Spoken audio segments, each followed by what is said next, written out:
So we've hit 2,000 subscribers. Thanks everyone for subscribing. Please like the videos, keep on subscribing obviously, and we're going to do another update. We've not done an update for a week or so. We've been a little bit busy, to be fair, so sorry for that. So let's do a bit of an update and catch up and see where we are.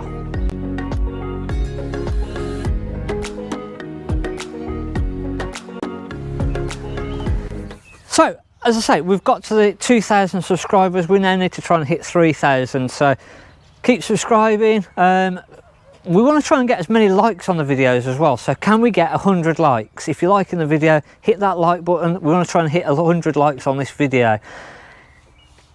VWT5, you might remember from previous videos that we bought the V5, the T5, because our old vehicle blew up. Phone's ringing. So you might remember we probably about 8 or 9 months ago, we swapped over to the VW Transporter because of our old vehicle going bang, basically. So can you guess what vehicle that we've swapped to for our new tow vehicle? We looked at electric vehicles, petrol vehicles. Should we go still keeping diesel vehicle? And the infrastructure for electric just isn't there. We couldn't really find anything that would tow any more than 100 miles without having to have a charge, so that was just completely impractical for us. We looked at other alternatives, so we ended up swapping and probably going back a little bit really. So see if you can guess what it is that we've actually changed for. Let us know in the comments, see if you can guess what it is, and then probably next week we might reveal actually what we have gone for. Couple of new vans we've been buying. So one of the reasons that we didn't get to do a video last week is we've been out buying a lot of vans in, obviously just to try and stock back up. Couple of vans that are real nice vans that we've bought in. This is a Swift Challenger 560, I believe, and it's got the Aldi heating, central heating. Real nice van. I think it's 2018. So you've got the front seating at the front, makes a nice lounge, good kitchen area, and then we've got that lovely washroom at the rear. So a nice van, sort of be able to walk around properly. Oh, hello. Around the toilet area, a proper island bed where you can get in and out of bed and you're not sort of shuffling around the end of the bed either way. They do this in a twin axle version, which my wife prefers better than the single axle, but I think this is a cracking van. Again, get the likes in because we're trying to get a lot of likes this time. What do you think to this? A heavy van is the only thing with these. It's single axle. It is 1550, so is that, I suppose that's not too heavy really, but it's getting on the heavier side for the single axles, but a cracking van. One of the reasons that we've started to get more people subscribing to our channel is the helpful side of things. We're trying to do quite a lot of helpful videos. We've not done any for a while just because we've been so busy here, there and everywhere.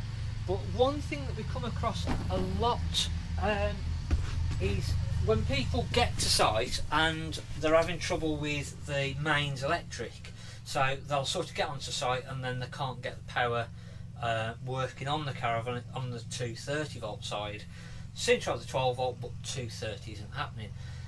One way to really be able to check whether you've got power coming into the Caravan, so if you can't seem to get anything working, you've got a little test button on the panel. For your main trip switches, you've got a little test button, which if you've got 230 volt coming in, when you press that test button, the first main isolator will trip out. So if you get onto site and you don't think that you've got any mains electric coming through, just press your little test button and that will literally straight away tell you whether you've got power coming in. If you're pressing that and nothing is happening, there's no power coming into the Caravan, so some reason the power's not getting into the panel here. So that's always your first port of call, is try that little test button. Also, it's worth just every 3 months or so, just check that test button, because that should be tripping out. So if you have got power coming into the caravan and you know there's power coming in, you're pressing that and nothing's happening, that trip switch there is faulty, and if that's happening, that's quite dangerous. So you need to get that changed. That is what's going to protect you if you have a short on something. That is what's going to stop you getting electrocuted and potentially dying. So just make sure that that is working, and then if you've not got power in, it's a good little test just to see whether there is power or not power. I've harped on enough, so let's have another look at a little cracking van that we've bought in this week. We've not had one of these before. It's a Bailey Discovery D44.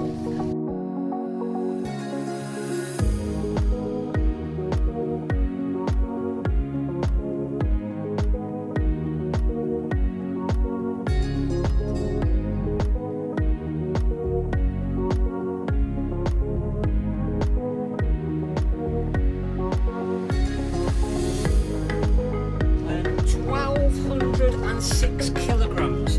Now, I've said for a while that this is the sort of thing that manufacturers need to be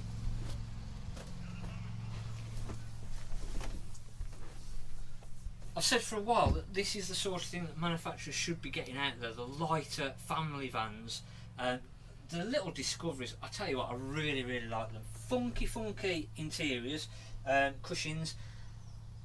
This isn't a huge van, as I say, it's only 1200 kilos. We did a video the other week with the Eldis Explore 304, which is a little bit lighter than this, but nowhere near as much room.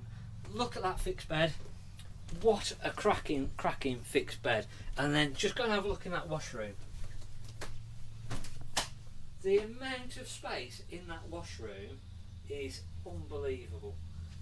You do lose out on a few little bits and pieces on this. So you've got a combined oven and grill. You've not got the microwave. I don't know, you've probably not got quite as much storage. You've not got quite as much locker space, but again, you've still got all the storage underneath, and it's a good lightweight van. I really think that these are a cracking van, and if you're looking at, you've got a tow vehicle and you want something a little bit lighter, this is a cracking van to have a look at. We're going to now have a sneak peek into the future. It's now Thursday. Tomorrow we're going to buy a Bailey Vigo Black Edition, and we're going to have a sneak peek at one of those right now. Right, don't get that vehicle in because we can't show you what we've got as our new tow vehicle. It's not new, it's not exactly what we wanted, but it's close enough to what we wanted. We might be crazy for what we've actually gone for, which, as I say, next week we might just show you what we've actually gone for. Let us know in the comments what you think that we'll have gone for. So, sneak peek into the future. Now, we do a little bit of servicing. We don't do a huge amount of servicing. Mark's doing that at the moment, and it's the Unicorn Black Edition Vigo, which is what we're actually going to buy tomorrow. Now, this is a long serving customer of ours. We've serviced this van for the last 20 years. So I'm sure he's not going to mind having a sneak peek inside of his caravan.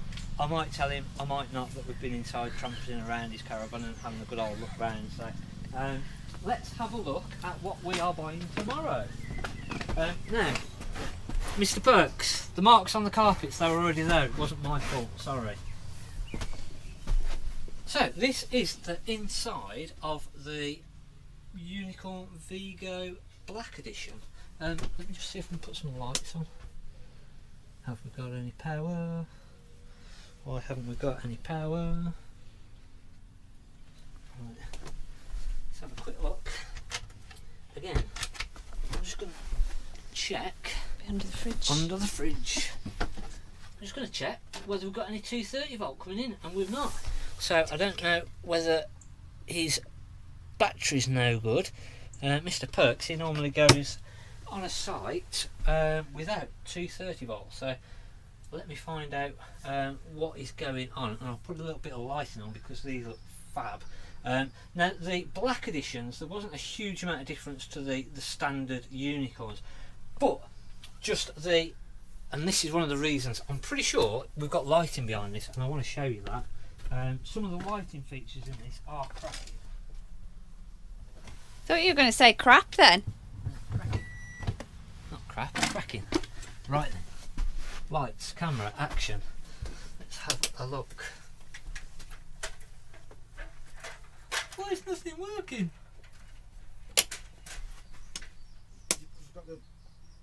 Oh yeah, I bet it is. What? Right. He's got So, the tester on. If you've got your car connected, it's going to shut all the power off to the inside of the caravan, which is why the electrics weren't working. So again, if you have got your car connected to the caravan and you're trying to get power inside, just undo your 13-pin plug.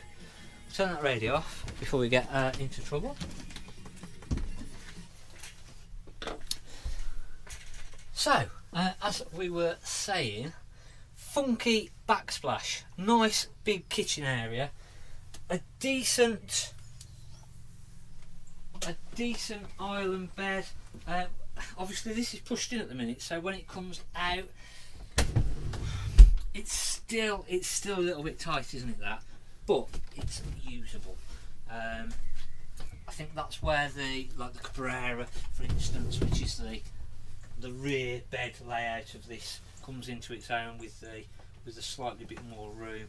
But again, a cracking van. The big difference that you get from the Cabrera, and this is, I think, which is why a lot of people go for the Vigo still and not the Cabrera, is that big fridge freezer. It does just give you a lot more room, whereas the Cabrera, no, I'm telling you fibs, the Cabrera has got the big fridge freezer. I'm talking rubbish, forget that. So yeah, I don't know why people still buy the Vigos, but we are tomorrow. Have a look in the washroom, see what you think of that. Because the Vigos are nicer than the Cabrera. Why is the Vigo nicer than the Cabrera? Because the Cabrera feels claustrophobic when you shut that middle door. Well, you've heard it here first. So, what do you prefer? The rear island bed or the side island bed? It still seems like there's a split of 50-50. My wife was just saying that the Cabrera feels a lot different to the Vigo because it's shut off. Should we go and have a look at the Cabrera and see what the difference is between the Vigo and the Cabrera?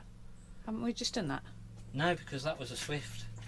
It's different. The Cabrera is different to the Swift. Oh, right, okay. It's not quite the same. Yeah. The washroom is different. Yeah. Which a lot of people don't like the washroom in the Challenger because it's a smaller cubicle.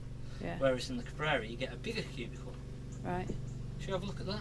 Yeah. Let Mark carry on his servicing. Yeah. So this is the Vigo. Let's go look at the Cabrera.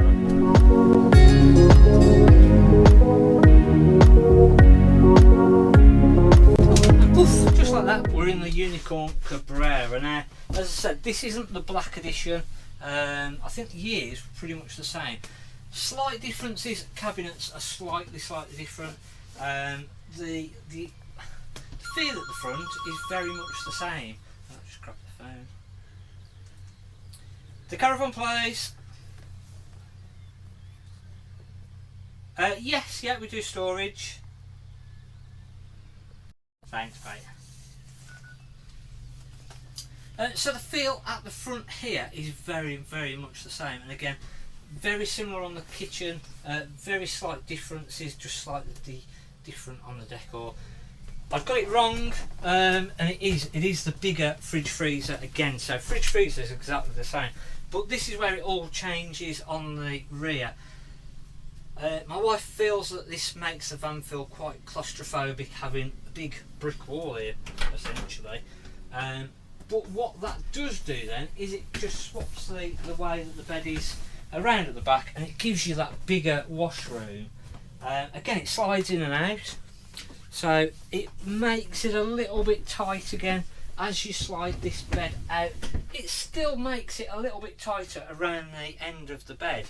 So it's, I suppose it's horses for courses. The big difference with this layout is that you've got a sliding door here.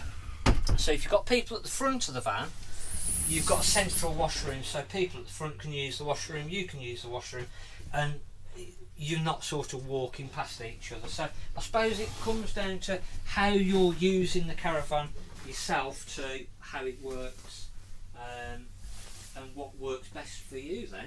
Again, let us know in the comments, if you were going for a fixed island bed, what would you go for? Would you go for something like the Vigo, or would you go for that end washroom? And then if you were going for the end island bed like this one, would you go for this with the side shower and toilet, or would you go for something like the Swift that we looked at earlier? So again, let us know in the comments. Don't forget, what is the tow car? Can you guess what tow car that we've gone for? You don't get a prize, but we'll give you a thumbs up if you get it right, or we'll release a video next week and let you know what's happening and whether you got it right. There's not really been any major catastrophes, touch wood again, this week, so all pretty much plain smooth sailing. We've been struggling to get hold of stock, which we have got more stock through, but it seems that as soon as we're getting stuff, it's sold again. So it's just like filling your bucket and having a hole in the bottom at the minute. But it's a nice problem to have, I'm not moaning. So catch up next week, see what tow car that we've gone for, see if you can guess. Have you looked at electric vehicles? What would you go for? Is electric vehicle an option for towing? I don't think so, but what are your thoughts? Let us know in the comments. Thanks for watching. I'm Mark at the Caravan Place. Now the police have come for you. Look, the police are there. Oh, what are the police doing? Oh, I don't know. Coming to get you. Well, they're circling round. Oh. Definitely coming for you.